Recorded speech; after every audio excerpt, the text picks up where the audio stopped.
Hi, Carol Gatton here. Welcome to my craft room. I've had a couple of requests to make the mini pumpkin ornament, and one of the ladies has indicated that she's going to make name tags for Thanksgiving, and so I'm going to give her a couple of little ideas on how to do that. Let's get started. Aren't these adorable little ornaments? We're going to start with one sheet of the pumpkin pie cardstock will yield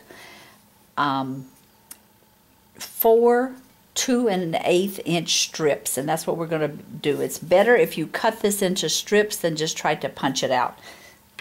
We're going to be working with the round tab punch, and here's the way I want you to do this. Slide it in, and here you're going to see the side you can see light, slide it till you don't.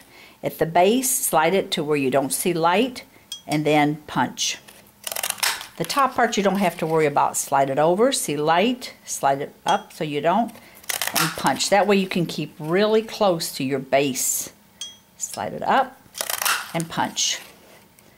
Slide it up and punch. There's lots of uses for these. You'll need 10 of these punch outs, but I have already done 6 of them, so I only have to do 4 now. The next thing is we're going to be using our Simply Scored scoring tool, which is new in our mini holiday catalog. And I'm going to show you, I'm going to be using it the opposite way as to what you normally would use it. Normally you would have this top portion up here, but for ease of working with this, let me get this so the camera's going to pick it up. We're going to butt this up to our top. And it has a really handy dandy little tool here. One side is larger than the other. We're going to work with the smaller, oops, sorry about that. We're going to be working with the smaller tip.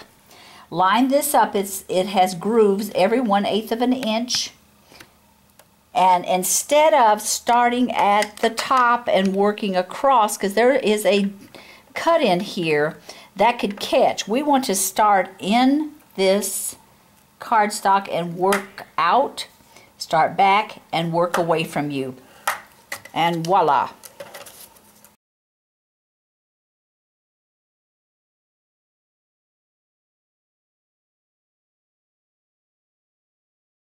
Take your bone folder. Just as a little tip, remember that the mountain, the raised part, is the part that folds back. The valley, the indentation, is the part that folds over. So let's make sure these are matched up really good. Take your bone folder and score those.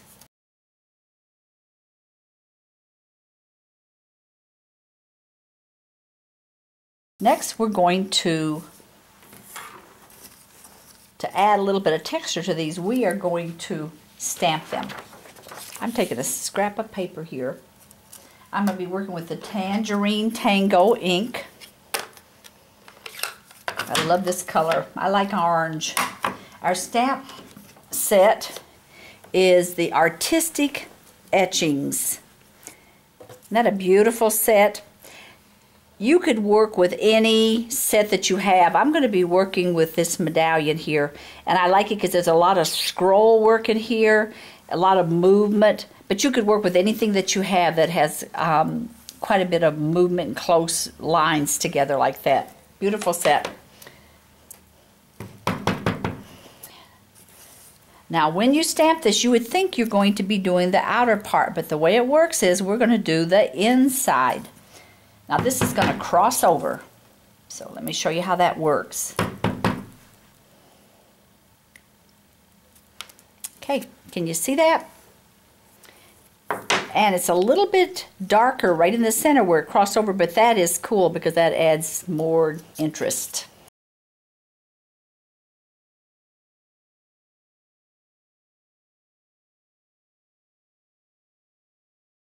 Now I have 10 of these. Remember, that's how many you need. One we are going to lay, let me get my glue mat. This thing is well used. Okay, we are going to put it face down. So the side that you have stamped, you are going to put that facing down. And then we are going to fold these just like so, and we're going to add adhesive to the back. I'm going to work with our two-way glue pen. One thing that's important is make sure that you go all the way to your edges. That's really, really important. That's why I'm working with this mat, because it's important that you get those edges.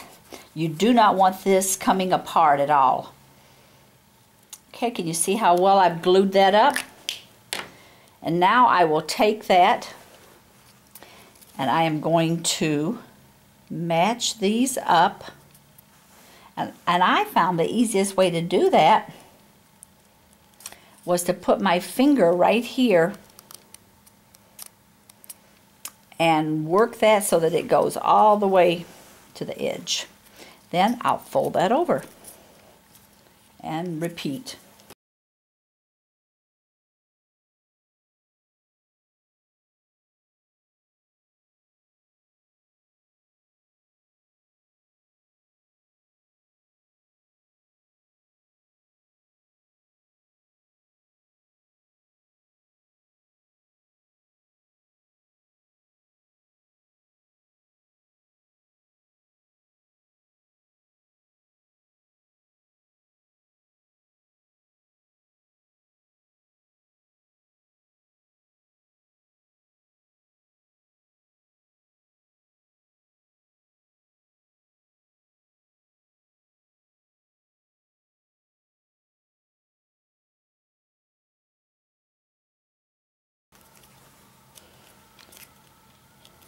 And there is our 10th one.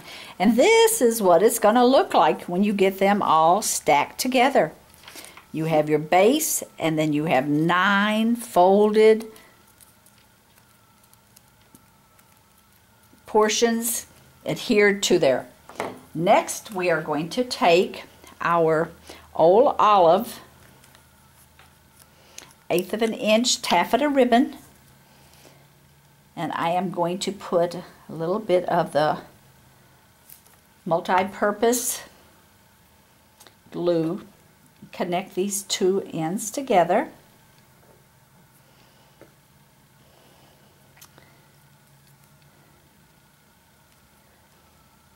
And then I'm going to put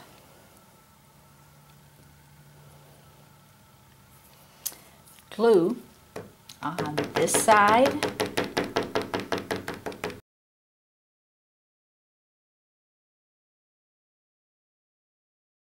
Like I said earlier, make sure you get right up to those edges. It's really important. All right, now I'm going to put a little bit more of the multi-purpose glue on both sides. Can you see that? And I am putting this ribbon then, I'm butting it up right where all of those folds are. Bring this in, connecting these two together. Can you see how I'm doing that? Now this is really the neat part. Now you want to take and kind of pull these apart. And you are going to wiggle your ribbon right into the middle. Just kind of wiggle that in. Like so.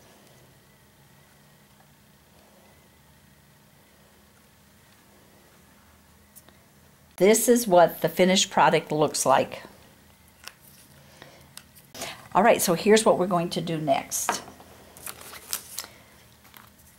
We are going to add, since this is going to be a name tag, I came up with the idea of possibly just making a little, taking a portion of that round tab punch and putting a name to it. So let me show you how I did that. Since I'm frugal, I'm going to use the other half of this, and I'll show you how to do that, because this will not fit back into the punch. So take a little bit of your dado and connect it to this so that you have something to feed it back in with. Take your punch And what I did was I just fit it back into this, and I am going to have this, can you see that okay? I'm going to have that so that when that punches down, it's not punching the top, but just below it. And punch that out, and it gives me this type of a shape. Isn't that cool? Take your wedge of sponge, your Tangerine Tango, and ink up that edge. And write your name in there. And since I'm sure you're inviting me over for Thanksgiving, I'm going to put my name in there. So there's my C and my L. And now I will fill in the center part of my name so that I'm sure I have enough spacing for all the letters. And there you go. And it sits right up on that little platform. Now, if you'd prefer, another idea is to use Old Olive. I did the very same thing. I punched out the Old Olive, sponged it, wrote my name in it, but I put this through one of our embossing plates. And if you like that look better, that stands out a little bit more. And voila.